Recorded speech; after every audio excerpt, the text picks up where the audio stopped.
Hello everyone, আসসালামু আলাইকুম, welcome to my new blog. তো আজকের ব্লগে থাকছে অনেক সুন্দর একটি আকর্ষণীয় মুহূর্ত। তো ভিউয়ার্স, সবার কাছে অনুরোধ, ভিডিওটি সবাই না টেনে শেষ পর্যন্ত দেখার জন্য অনুরোধ রইল। তো ভিউয়ার্স, আজকে আপনাদের কাছে আমি এমন একটি সুন্দর বাগান তুলে ধরবো যেটি আপনাদের কাছে আপনাদের মন ছুঁয়ে নেওয়ার মতো আকর্ষণীয় একটি স্থান। সবাই ভিডিওটি না টেনে শেষ পর্যন্ত দেখবেন এবং পাশে থাকবেন, এবং ভিডিওটি ভালো লাগলে একটি লাইক করে চ্যানেলটি সাবস্ক্রাইব করে দিবেন। আর বন্ধুরা, এখন আপনাদেরকে দেখাবো, দেখতে থাকেন অনেক সুন্দর একটি দৃশ্য। আসলে আমার কাছে অনেক ভালো লাগতেছে। দেখেন অনেক সুন্দর গাঁদা ফুল, এই ফুলগুলো কিন্তু অনেক সুন্দর লাগতেছে দেখতে দুপুরবেলা। সবাইকে শুভ দুপুরের শুভেচ্ছা। তো দেখেন বাগানটা ছোট হলেও কিন্তু ফুলগুলো অনেক সুন্দর। বাগান জুড়ে ধুকে ধুকে ফুলগুলো ঝুলে রয়েছে।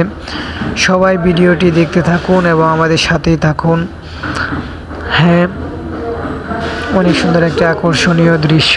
হ্যাঁ বন্ধুরা, এই বাগানটিতে কিন্তু দুই রকমের ফুল আছে, একটি হলো হলুদ আর একটি হলো গাঢ় হলুদ, একটু কড়া কালার। অনেক সুন্দর লাগতেছিল।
তো এভরিওয়ান সবাই ভালো থাকবেন, সুস্থ থাকবেন। আজকের এই ব্লগ ভিডিওটি এই পর্যন্তই। যদি ব্লগ ভিডিওটি আপনাদের কাছে ভালো লাগে তাহলে অবশ্যই লাইক, কমেন্ট, শেয়ার করে দিবেন। আর বন্ধুরা, এরকম ভিডিও পেতে আমাদের চ্যানেলটি সাবস্ক্রাইব করে পাশে থাকা বেল আইকনটি অন করে দিবেন। সবাইকে ধন্যবাদ। আল্লাহ হাফেজ।